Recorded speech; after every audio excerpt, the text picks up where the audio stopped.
안녕하세요, 모터리프 신승엽입니다. 오늘은 쌍용차 인수전의 핵심으로 떠오르고 있는 평택공장 부지에 대해 한번 짚어볼까 합니다. 앞서 쌍용차 M&A의 우선 협상 대상자로 선정됐던 에디스 모터스가 인수대금 잔금을 납입하지 못하며 계약이 파기된 소식은 모두 아실 겁니다. 이어 새로운 인수자로 쌍방울 그룹과 KG그룹 그리고 사모펀드인 파빌리온 프라이빗 에쿼티 등이 나선 가운데 과연 이들의 진정한 목적은 무엇인지에 대한 의견이 분분합니다. 사실 쌍용차의 미래가 그렇게 밝지 않은 상황임에도 많은 이들이 관심을 가지고 또다시 인수전에 뛰어들고 있죠. 상식적으로 승자의 저주가 우려되고 있지만 인수 의사만 밝혀도 해당 회사의 주가는 널뛰고 있는 모양새입니다. 우선 쌍용차 상황을 살펴볼게요. 지난해 국내외 자동차 판매량은 84,400여 대로 연 10만 대 이하로 뚝 떨어졌습니다. 평택공장은 작년 하반기부터 주간 연속 2교대제를 1교대제로 전환했고 기술직 절반과 사무직 30%를 매월 순환무급 휴직으로 돌리고 있습니다. 수익성 부분에서는 2016년부터 20분기 연속 적자를 기록했습니다. 5년간 지속된 적자에 회사는 완전 자본 잠식 상태에 빠졌고 감사법인의 감사 의견 거절 등으로 인해서 한국거래소에서는 상장 폐지 최종 심사에 착수했습니다. 쌍용차는 현재 드러난 부채만 약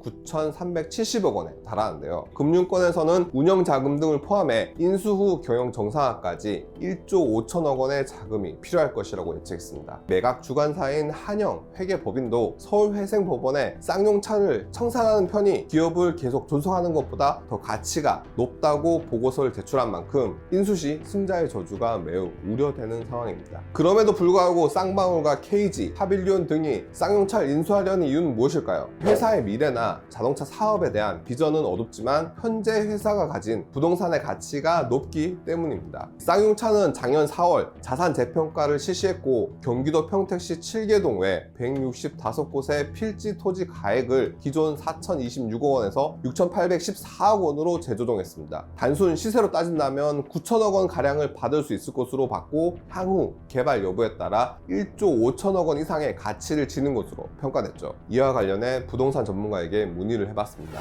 현재 이 산업단지 면적이 여의도의 3분의 1 정도에 버금가는 크기인데요. 자산가치 평가는 약 7천억 정도를 받았습니다. 그런데 이제 이 지역 같은 경우 산업단지라든지 이런 수요가 굉장히 많은 지역이고 개발에 대한 압력이 굉장히 높은 지역입니다. 공시 지가만 봐도 작년보다는 9% 정도 상승을 했거든요. 게다가 이 지역 같은 경우에는 추가적으로 산단이 굉장히 많이 넓어지고 있는 추세입니다. 인근의 공장 부지의 거래도 굉장히 활발하고 가격도 많이 올라가 있는 지역이기 때문에 가치를 한 1조 원까지도 내다볼 수가 있겠는데요. 그 이유는 이 부지의 개발에 대한 압력이 높습니다. 향후 개발이 되거나 용적률이 상향된다면 그만큼 토지의 가치가 많이 올라가기 때문에 최대는 약 한 1조 5천억까지도 내다보고 있는 상황입니다. 현재 이 지역의 용적률을 좀 보게 되면요. 일반 공장지대 같은 경우에는 용적률이 한 350%, 건폐율 70%에 350%입니다. 만약에 이제 택지로 개발이 되게 된다 그러면은 용적률이 400%에서 500%까지 올라가기 때문에 토지의 가치가 150%까지 상승될 가능성이 굉장히 많다라고 보시면 되겠고요. 인근의 진위산단 같은 경우에도 이런 택지라든지 용적률이나 용상향에 대한 개발 이슈가 있었습니다. 그렇게 됐을 때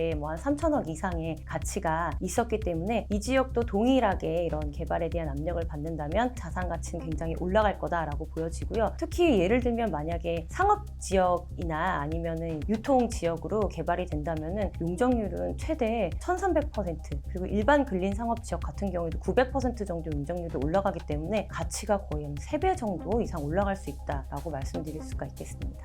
과거에는 이제 군사 시설이 있으면은 개발에 대해서 제재가 굉장히 많고 거의 불가능했다라고 말씀드릴 수가 있겠는데요. 지금 같은 경우에 특히 도시가 성장하고 있고 2018년도부터 평택 지역 같은 경우에는 군사 시설이나 보호 시설의 해제가 굉장히 활발하게 이루어진 지역입니다. 그래서 과거만큼의 리스크가 있다라고 말씀드리기는 어렵고요. 지금은 만약에 군사 시설 보호 구역이지만 개발을 하게 된다 그러면 군과 협의뿐만 아니라 지자체의 용적률이라든지 높이를 벗어나지 않는 수준이라면 허가제로도 개발이 좀 가능하기 때문에 이 부분에서는 큰 무리가 없을 것으로 좀 보여집니다. 평택 지역 같은 경우에는요, 알다시피 가장 큰 것은 삼성 예를 들 수 있겠는데요. 축구장이 한 500배에서 700배 규모로 추가적으로도 계속 개발이 진행이 되고 있는 지역이다. 그렇기 때문에 도시라든지 이런 게 확장이 되는 지역이고요. 잘 아시다시피 이제 강남권과 GTX라든지 KTX, SRT 등의 접근성이 좋아지는 개발에 대한 호재들이 굉장히 많이 있습니다. 이런 것들이 또 지가에 지대한 영향을 미친다라고 말씀을 드릴 수가 있겠고요. 게다가 이 지역 같은 경우에는 현재 토지가 굉장히 많이 부족한 상태다라고 보시면 되겠는데요. 그 이유는 산단이 늘어나면서 삼성이라든지 계열사들의 입주 문의도 굉장히 활발한 지역입니다. 따라서 지식산업센터, 물류센터, 그리고 데이터센터 등등의 부지뿐만 아니라 종사자들의 주거라든지 상업시설도 향후에 지속적으로 2030년까지 부족하게 될 지역이기 때문에 호재가 많고 개발에 대한 압력이 많다. 따라서 도시의 확장 가능성이 많은 지역이다라고 말씀드릴 수가 있겠습니다.